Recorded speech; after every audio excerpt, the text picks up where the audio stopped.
Hey guys, सबसे पहले आप सभी को हैप्पी मदर्स डे। इस मदर्स डे को और भी स्पेशल बनाइए हेलो ऐप के साथ और पार्टिसिपेट कीजिए सुपर मॉम चैलेंज में। बस पोस्ट कीजिए आपकी सुपर मॉम का फोटो एमवी फीचर के जरिए और दिखाइए सारी दुनिया को कि आपकी माँ सुपर मॉम है। तो देर किस बात की है, जाइए डाउनलोड कीजिए हेलो ऐप और शेयर करो आपकी feelings for your super mom with friends and family. दीवार पर टंगी सास। पंजाबी में कहावत है, सास चंगी होवे या ते दीवार ते टंगी होवे। संगीता की शादी भी एक ऐसे ही घर में होती है जहां उसकी सास दीवार पर टंगी होती है। ससुर और पति शादी के पहले दिन उसे सास के फोटो के सामने ले जाते हैं, जहां ससुर जी कहते हैं, बेटा संगीता, ये तुम्हारी सास थी, बहुत नेक और भली, लेकिन थोड़ी गुस्सैल थी। गुस्सा आने पर सब तहस नहस कर देती थी, पर अब ये इस दुनिया में नहीं है। हाँ संगीता, माँ होती तो तुम इनकी कोई बात टाल नहीं सकती थी, वरना तो माँ घर में भूचाल ले आती। संगीता मन में खुश होती है कि अच्छा है कि ऐसी औरत अब इस घर में नहीं है, लेकिन दिखावे के लिए वो जैसे ही सास की फोटो के सामने हाथ जोड़कर खड़ी होती है, ये क्या? सास उसे देखकर मुस्कुराने लगी। संगीता आंखों को मलकर एक बार फिर से देखती है, लेकिन फिर सास के चेहरे का भाव, भंगिमा यानी एक्सप्रेशन बिल्कुल बदले होते हैं। वो अपने पति और ससुर को कहती है, माँ की तस्वीर तो स्माइल कर रही है। ना बेटी, ये कैसे संभव है? जरूर तुम्हें कोई गलती हुई होगी, ऐसा कैसे हो सकता है? लगता है तुम शादी की सारी फॉर्मेलिटी करते करते थक गई हो, तुम्हें आराम की जरूरत है संगीता। खैर, सारे संगीता की बात को इग्नोर कर कमरे में चले जाते हैं। वैसे सास की फोटो पर एक्सप्रेशन एक के बाद एक बदलते ही रहते हैं। सुबह होती है, पति और ससुर को काम पर भेजकर संगीता कमरे की सफाई करने में लग जाती है कि तभी उसे आवाज आती है, टेबल ठीक से साफ करो। ऐसे भी कोई टेबल साफ करता है? इससे अच्छा तो ये गंदा ही था। किसी औरत की आवाज सुन संगीता दंग रह जाती है और सोचने लगती है कि आवाज कहाँ से आई।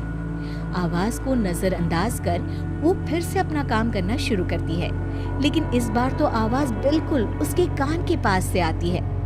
मेरा घर है ये, जब तक मैं थी चमका कर रखती थी, हर एक चीज शीशे की तरह थी। तुम्हें तो ना सफाई आती है ना कुछ पता है। क्यों तुम्हें मेरे घर की जिम्मेदारी दे दी गई है? पता नहीं तुम में मेरे बेटे को क्या दिखाई दिया। मैं होती तो एक से बढ़कर एक लड़कियों की लाइन लगा देती। अब संगीता को समझने में देर नहीं लगी कि ये आवाज किसी और की नहीं बल्कि उसकी सास की है, जो दीवार पर टंगी है। वो उसके पास जाती है और कहती है, नमस्ते सासू माँ, मुझे तो कल ही लग रहा था कि दीवार में कुछ काला है। वो दीवार नहीं, दाल होती है पगली। सही पकड़े हैं सासू माँ। तो क्या हो गया आपको जो आप यहाँ भी चैन से नहीं बैठी हैं? सुना मैंने आपका व्यवहार काफी गुस्से वाला था। चुप रह तू, ज्यादा बकर बकर ना कर। घर का काम करना तो आता नहीं, आई है मुझसे बहस करने। हाँ देखिए सासू माँ, मैं आपसे साफ साफ कह देती हूँ, मुझसे पंगा लेने की कोशिश मत करिएगा। तभी पीछे से संगीता का पति आता है। अरे संगीता, किससे बात कर रही हो? कौन है वहाँ? संगीता की सास की फोटो फिर से पहले जैसी हो जाती है। आपकी माँ से कह रही थी कि मुझे काम करना आता। अरे संगीता, माना सास के ताने हर बहू को अच्छे लगते हैं, लेकिन यहाँ तो माँ है ही नहीं, तुम तो फोटो से ही। तुम भी लाजवाब हो संगीता। किसी को विश्वास नहीं होता कि संगीता अपनी मरी हुई सास की फोटो से बात करती है। वहीं आए दिन संगीता की सास संगीता को किसी न किसी बात पर आते जाते ताने देती। संगीता को भी अब सास के तानों और उनसे बात करने की आदत हो गई।